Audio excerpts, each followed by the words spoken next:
Parul and Ram speak candidly about raising Dev, living with Down syndrome, alongside their neurotypical daughter Neha in this film, and how they nurtured both their children with love and understanding. For parents who may feel overwhelmed, this film is filled with practical guidance, real life experiences, and honest reflections from Parul and Ram. Having Dev has always been a blessing. He's, by his own nature, Dev has been a very happy, very content, very routine based child, very easy to take care of. So, in fact, he's non-verbal. So, after the initial efforts of trying to get him to speak or trying to help him to speak and find his voice, I realized that he is very content, the way he is. And when he needs to really communicate, he can. So that is what is important, I think. So I think having a special needs child has made us focus more on, real living rather than fancy notions and something your brain tells you should happen, which is all bakwas. So yeah, that's what I feel. I think adding on to what Parul has said, I think it is very difficult for me to say how would life happen, because this is the only life I know for the last 20 years, and by all accounts, particularly from my lens, it has been as good as it can be. So I would say having Dev in our lives gave us a sense of priority, sense of focus, but as Parul said, more importantly, got us working together as a team. I think also Dev teaches us to live in the moment, be content with what you have, and find happiness in small things. I think as we grow, we sometimes tend to forget it. Dev, being the eternal child that is, he always reminds us to be the child, find happiness in small things. How did you manage the dynamic of raising Dev, your eldest child with Down syndrome, alongside Neha, your neurotypical child? Having had Neha, who is a typical neurotypical growing child, has been wonderful. I'll tell you why. Because of Dev. Now, Dev, set a routine in our house because he eats at a particular time, does things at a particular time. That really helped us with Neha because it was easy to tell her, okay, this is now food time, and you have to sit on the feeding chair. You are not going to be running around. If you don't want that food, you can leave it. In half an hour, I'll ask you again, you'll get the same food. Then when she would go downstairs and, she would throw a tantrum, immediately she would be brought back into the house, put in the cot. Then in 2 minutes, she would scream, Mama, I'm okay now. So things are disciplining. Neha has been easy peasy because of Dev, because, he was there, right there to set an example. She never realized he had special needs till we moved to England. And Dev was 11 and Neha was about 6, 5.5, 6. Her friends immediately knew and they came to meet him. And at the door, they said, oh, we heard, Parul, that you have a son, Neha's brother. He has special needs and we want to meet him. So Neha used to think till that time that there is something very special about Dev. So that's why we called him a special child. She used to be so jealous of him because of that.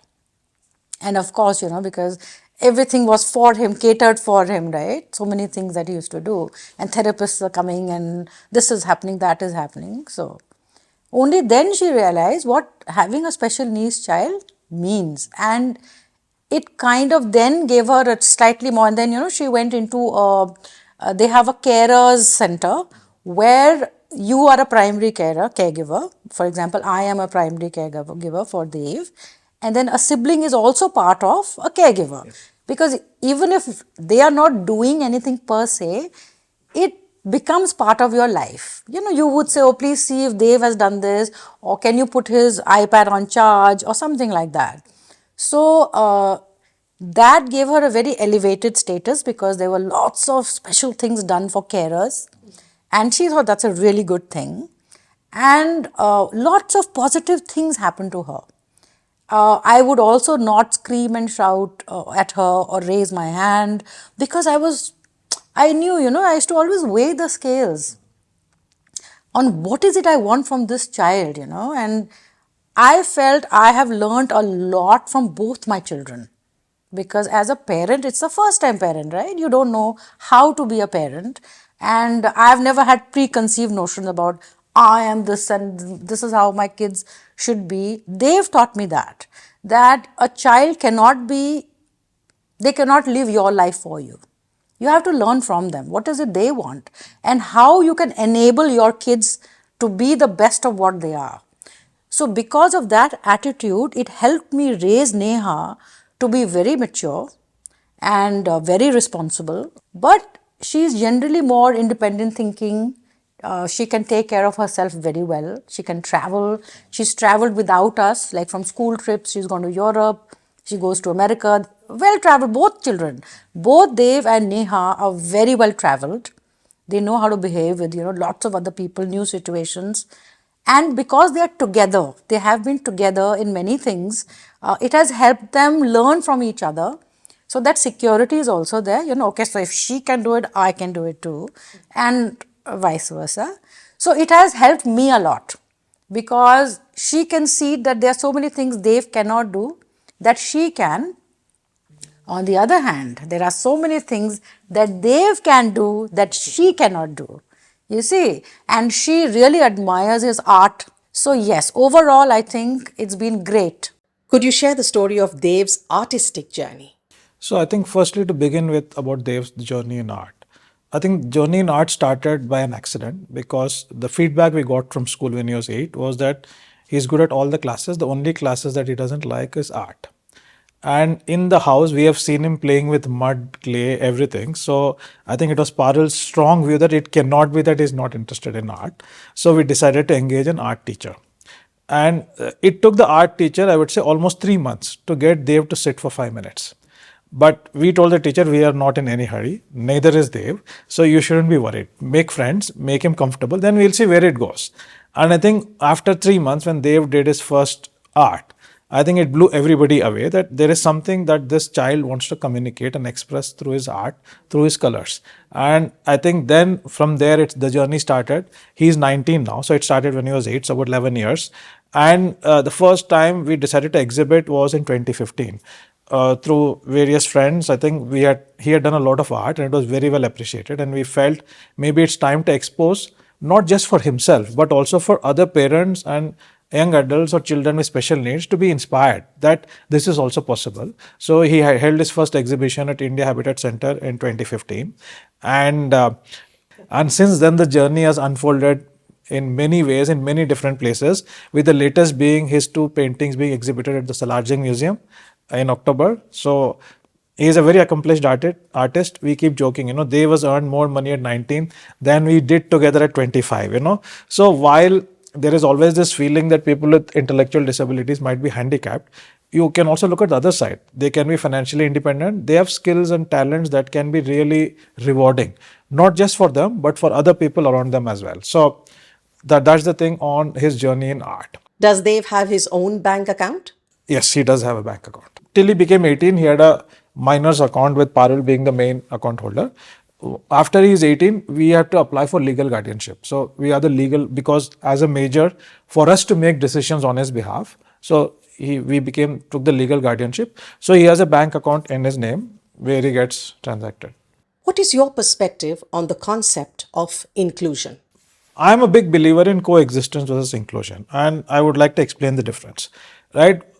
Sometimes inclusion can be narrowed down to being everybody is doing everything together.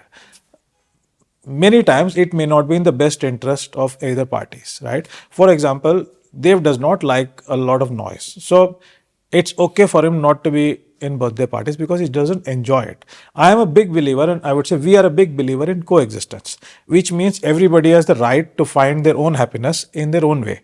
They should not be forced to do something else because it is what is included, but you respect them for their individuality and really help them achieve their own individuality and their own sense of happiness. I think that is what we have always been a big believer, is that coexistence is more important than inclusion. You accept people for who they are.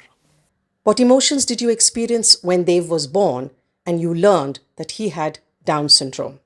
As a mother, I went through several ultrasounds, and even though the gynecological team, they knew that the parameters are not being met and there might be an issue, they chose not to inform us. But I knew. And although I have a background in child development, which means I worked with children with special needs in my masters, I did my case study with them, everything. However, to accept that some life that has come out of you needs special care. It's like, not that they're out and, oh, okay, you brought some two people into this world or one person and then you're done with it. It's not that. It's something that you have to it ties you to that person for life. When he was born was the time we came to know that he has Down syndrome, and that too trisomy 21, which means it's complete Down syndrome. It's not like there's another one called mosaic, where they are slightly more functional, those children. And the doctors are, when they they think it's like delivering some really bad news. They are not very objective about it. So anyway, when they say you must do genetic testing to confirm this and that. Now, when that happened, but when I saw Dev, I had it it's when they give you that injection when you're still awake, and Dev got out, and I saw him, and he was looking at, although, the children don't really look newborns, but his eyes were towards me. I looked at him, I just gave him a big smile, and I said, welcome to the world, and that was our attitude. It was like, why not us? This little precious child has been born, and to us, and we are the best people in the world to take care of this child. Who else but us? And we were so positive. We took him like a gift. And so did my parents, so did Ram's parents. Everybody around us welcomed him.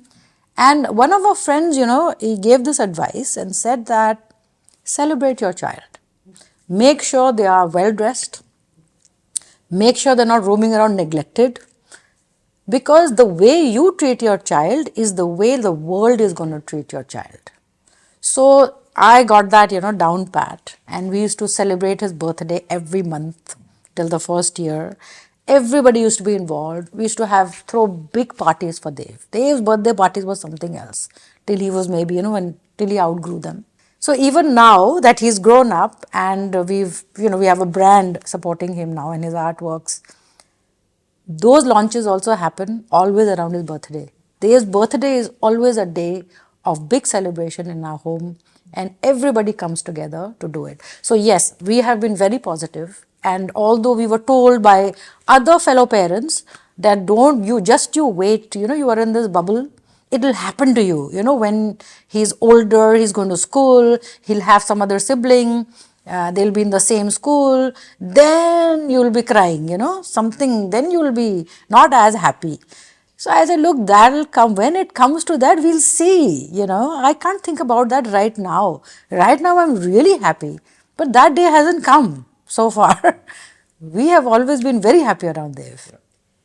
What advice would you give to new parents on maintaining a positive outlook and raising their child successfully?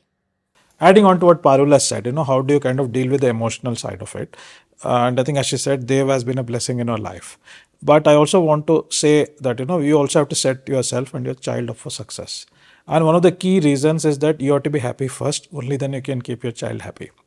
And the second thing that I would say, particularly for people who also have neurotypical and children with special needs, is that it is not the neurotypical's responsibility to take care of the special needs child. It is your duty to provide and set up the required mechanisms so that your special needs child is taken care of when you are no longer there. Because don't forget, that day will come. Your child is going to outlive you, and you have to prepare yourself, but also set yourself up in a practical manner. And it is also unfair on the neurotypical child to live with this burden of having to take care.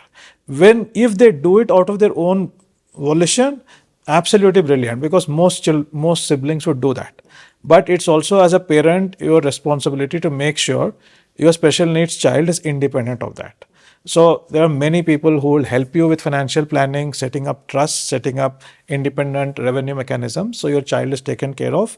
I would say take advice of a financial expert, not who has been through this, because there are many stages to this, including legal guardianship, setting up a will, setting up a trust, and making all of those necessary procedures done properly. So that would be my advice and also recommendation is that set yourself up for success and plan for it. It's not going to happen overnight because one fine day you will not be there and the child will not be able to cope, child or an adult at that time. So make it planned. When was the Saath Parent Group formed, and why are groups like this important? So Saath happened in 2006, around that time, and it was started by Shalini Gupta. So maybe 5, 6 of us initially, and then it was basically started to support each other through these tough times, because those days we did not have a lot of information. We did not have doctors, therapists. We did not have society that was aware, sensitive, and people would, just walk up to you and tell you, "Hey, what's wrong with this boy? Why don't you try this? Why don't you give him that medicine? Why is your child behaving like this? Take him away." Things like that. So people were a bit shocked by what has happened to them. And we are talking about well-educated people from IIMs and stuff like that, who found it so difficult to accept that somebody with an intellectual disability has been born to them, and other things, husbands leaving wives, in-laws not supporting, society turning against you. Those are very difficult times for most people. And the child is the most important thing at that time. So unless you come together as a community, that is not going to happen, because you cannot fight everything on your own. You need that support. And sometimes it does not come from your own family. You need that group. So it started off like that, with that intention. And Shalini and Shailendra were wonderful. They have a child, a girl with Down syndrome, Gayatri. They were also learning, as they went along. Our culture is so different. We have help. We have so many things. So we live with our joint families. The dynamics are different. So these care institutes, educational institutes, therapists, everybody has evolved with us. As parents, we've had more say in how to get these outputs for our children. Just to add on to what Parul has said about the Saath group, I think it's very, very important to have a group like this that is non-judgmental, with actual parents with real experience of both success and failure, who can tell you for what it is. I think it's also important to receive critical, direct feedback, which is not sugar coated, which will also help you kind of get out of the doom and gloom and really go and do something. So, in that sense, having groups like this is super important. Currently, we are about 150 families in our group on WhatsApp, Facebook, etc. And any new person who comes in and we meet them, or they come to know about us, we make them join the group. And it's so easy. You have a problem. There's a family who's lately moved from abroad. They are finding it so difficult to find the kind of therapies and things that will work for their kids. Somebody's having fits or whatever. Suddenly, there is advice from some 10 seasoned parents telling them, try this, we tried this, and it has really helped.